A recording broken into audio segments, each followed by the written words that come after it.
देश में पेट्रोल और डीजल की लूट जारी है। 73 साल में मोदी सरकार में पेट्रोल की कीमत सबसे उच्चतम दाम पर पहुंच गई है। डीजल की कीमत 73 साल में सबसे ज्यादा अब है। दिल्ली में पेट्रोल की कीमत लगभग 84 रुपया पर लीटर है और डीजल की कीमत 74 रुपया 12 पैसे प्रति लीटर है। कहां है मोदी सरकार और प्रधानमंत्री मोदी जी, जो हमेशा कहते थे कि सरकार की गैर विश्वासी के कारण पेट्रोल और डीजल के दाम बढ़ रहे हैं। 19 लाख करोड़ देश को जानना पड़ेगा कि मोदी जी की सरकार ने 6.5 साल में पेट्रोल और डीजल पर एक्साइज बढ़ाकर 19 लाख करोड़ रुपया कमाए हैं। आज भी कच्चे तेल की कीमत $50.96 प्रति बैरल है, जो अगर रुपयों में कन्वर्ट करें तो 3,725 रुपया प्रति बैरल आती है। एक बैरल में 159 लीटर कच्चा तेल आता है, यानी कच्चे तेल की देश में आज भी कीमत 23 रुपया 43 पैसे प्रति लीटर है। मोदी जी ये बताएं कि 23 रुपया 43 पैसे प्रति लीटर का कच्चा तेल आप 84 रुपया प्रति लीटर पेट्रोल और 74 रुपया प्रति लीटर डीजल पर क्यों बेच रहे हैं? सच्चाई हम बताते हैं। ये 19 लाख करोड़ कैसे आया? 820% डीजल पर सरकार ने 6.5 साल में एक्साइज ड्यूटी बढ़ाई और यही नहीं, 258% पेट्रोल पर एक्साइज ड्यूटी बढ़ाई। मई 2014 में जब कांग्रेस की सरकार गई तो पेट्रोल पर एक्साइज ड्यूटी थी 9 रुपया 20 पैसे प्रति लीटर। मोदी सरकार ने इसे 23 रुपया 78 पैसे प्रति लीटर अतिरिक्त बढ़ाया। मई 2014 में जब मोदी जी ने सत्ता संभाली तो डीजल पर एक्साइज ड्यूटी थी मात्र 3 रुपया 46 पैसे प्रति लीटर। मोदी जी ने 6.5 साल में 28 रुपया 37 पैसे प्रति लीटर एक्साइज ड्यूटी और बढ़ाई और 19 लाख करोड़ रुपया किसानों की जेब से, आम जनमानस की जेब से, 130 करोड़ देशवासियों मध्यम वर्ग की जेब से निकाला।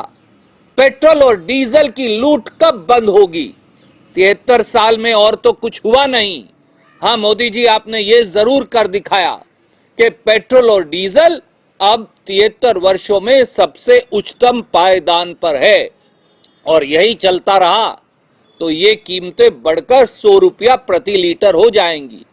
ये भी याद रखिए, यूपीए के कार्यकाल में कच्चे तेल का भाव $110 प्रति बैरल था, आज वो $50 प्रति बैरल है, यानी 100% से भी कम।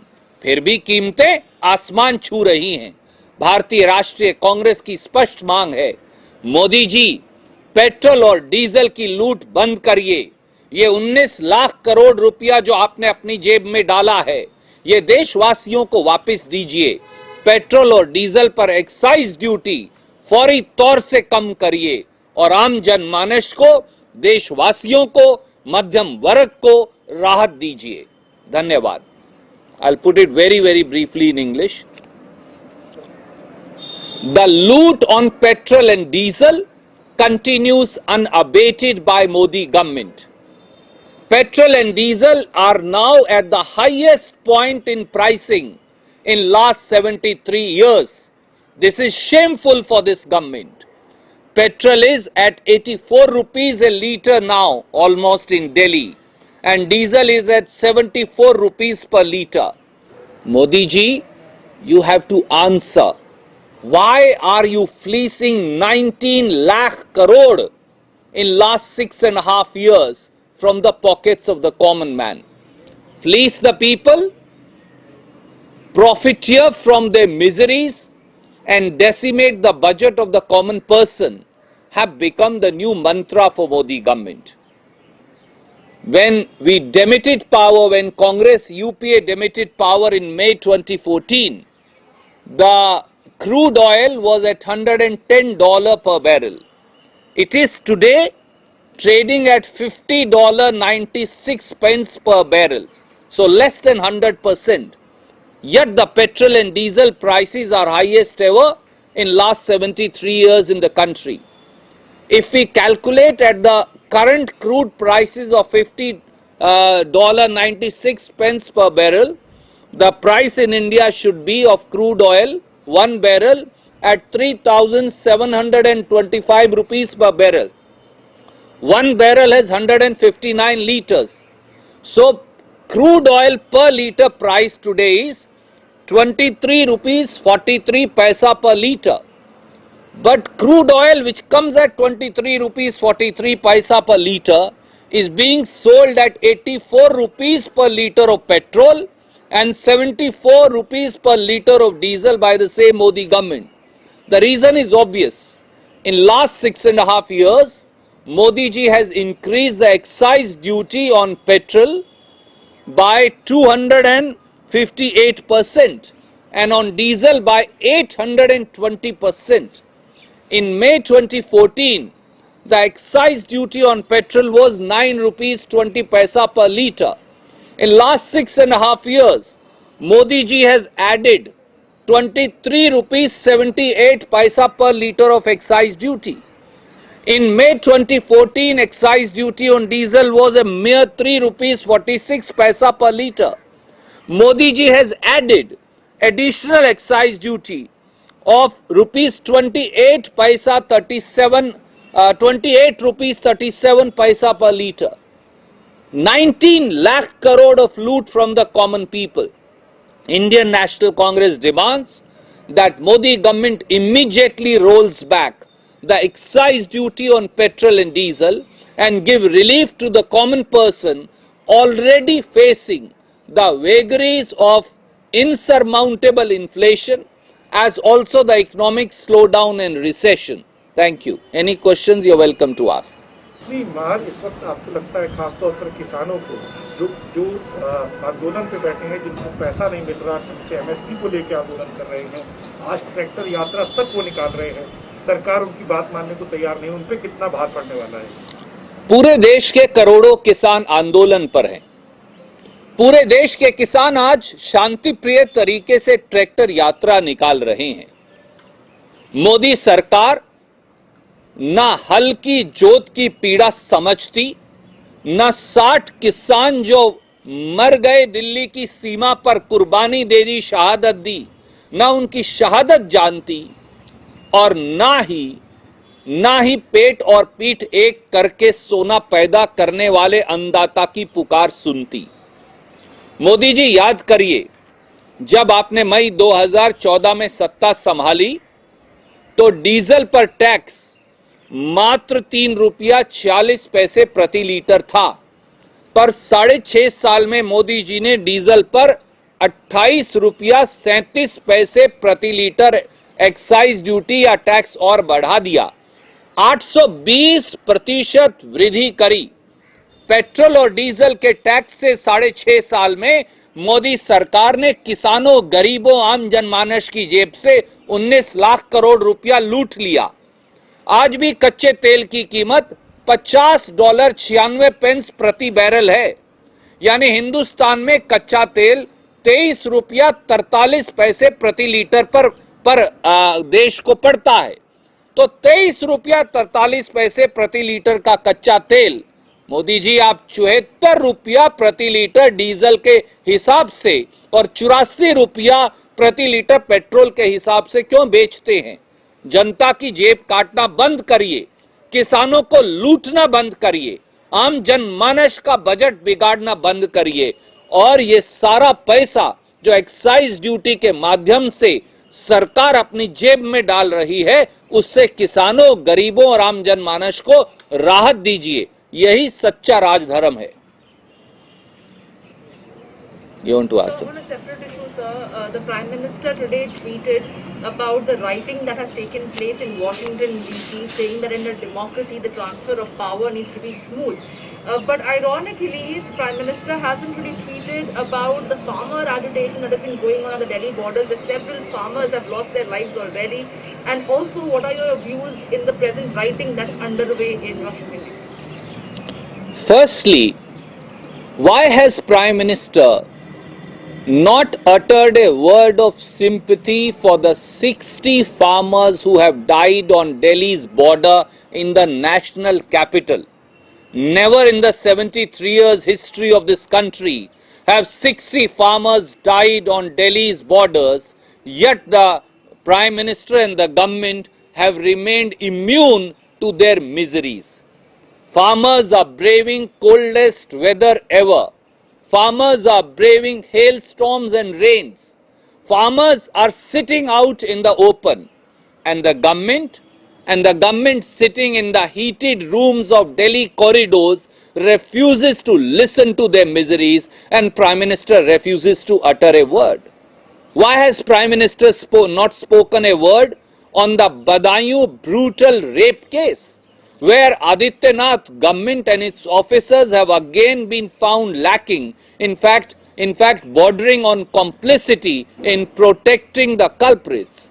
Why has Prime Minister not spoken on the Hathras rape case and its mishandling, as also the victimization of the family of the victim of the Hathras rape case at all? Why is Prime Minister mum on domestic issues? Having said that, what happened in the Capitol Hill in United States of America is reprehensible, condemnable, and does not bode well for democracy per se. Mobocracy can never overtake democracy. Democratic principles have to be followed by letter and spirit both.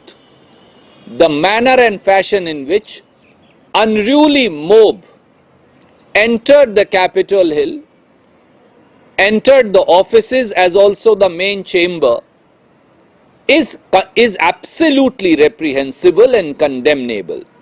We in the Indian National Congress believe that in democracy, rulers are born by the vote of the people and not by force. And use of force to subvert democracy in any fashion is reprehensible, unacceptable, and condemnable.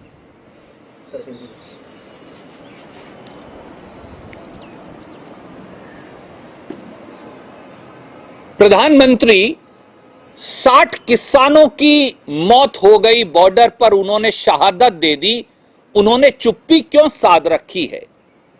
Modi ji के मुंह से कि 60 किसानों के परिवारों के प्रति सांत्वना और सहानुभूति का एक शब्द निकलता क्यों नहीं? मोदी जी 73 साल में देश के इतिहास में पहली बार गांधीवादी और शांतिप्रिय तरीके से जो लाखों किसान बैठे हैं, उनमें से 60 किसानों ने शहादत दे दी और देश के प्रधानमंत्री एक शब्द नहीं कहते। बारिश में, अंधड़ में, ओलों के बीच, बगैर खाए पिए, ठिठुरती हाड कपाती सर्दी के अंदर हमारे किसान भाई बैठे हैं, आज ट्रैक्टर यात्रा कर रहे हैं, पर प्रधानमंत्री के मुंह से एक शब्द भी नहीं निकलता। भारतीय जनता पार्टी के सरकार ने मौन धारण किया है। ऐसा निर्दयी आचरण प्रधानमंत्री का क्यों? प्रधानमंत्री जी, बदायूं में एक और हमारी बेटी, इस देश की एक और बेटी का जिस प्रकार से गैंग रेप हुआ, जिस प्रकार से शायद शब्दों में कहना मैं पाप समझता हूं, उनके साथ बर्बरता और जानवर जैसा व्यवहार किया गया, उसने एक बार फिर निर्भया की याद दिला दी।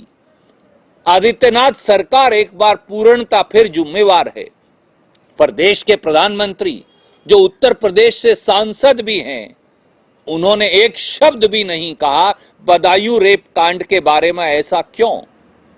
हाथरस रेप कांड के बारे में भी प्रधानमंत्री के मुंह से एक शब्द नहीं निकला। ऐसा क्यों? आए दिन देश में अत्याचार हो रहे हैं, किसान मर रहा है, शहादत दे रहा है, परंतु गर्म कमरों में दिल्ली दरबार से एक भी शब्द सांत्वना और सहानुभूति का नहीं निकलता। ऐसा क्यों? और अमेरिका में जिस प्रकार से कैपिटल हिल पर हिंसा हुई, हम उसकी कड़े शब्दों में निंदा करते हैं। प्रजातंत्र में सरकारें जनता के वोट से निकलती हैं, चुनी जाती हैं, मोबोक्रेसी से नहीं, भीड़ तंत्र से नहीं। भीड़ तंत्र प्रजातंत्र से बड़ा नहीं हो सकता।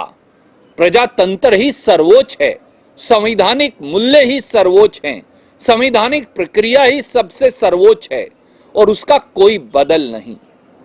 हिंसा का प्रजातंत्र में कोई स्थान हो ही नहीं सकता। उम्मीद है कि प्रजातंत्र ही आखिर में जीतेगा और भीड़ तंत्र जो है, जो अपने आप में कानून और संविधान दोनों के परकच्चे उड़ाने की कोशिश कर रहे हैं, वो लोग कानून के मुताबिक उनके खिलाफ कड़ी कार्रवाई की जाएगी। प्रजातांत्रिक तरीके से सत्ता का हस्तांतरण हो और प्रजातंत्र में जिसको ज्यादा बहुमत मिले वही सत्ता में जनता की आकांक्षा पूरा करने के लिए आए, यही प्रजातंत्र का सर्वोच्च सिद्धांत है। उम्मीद है कि इसे कड़ाई से लागू किया जाएगा।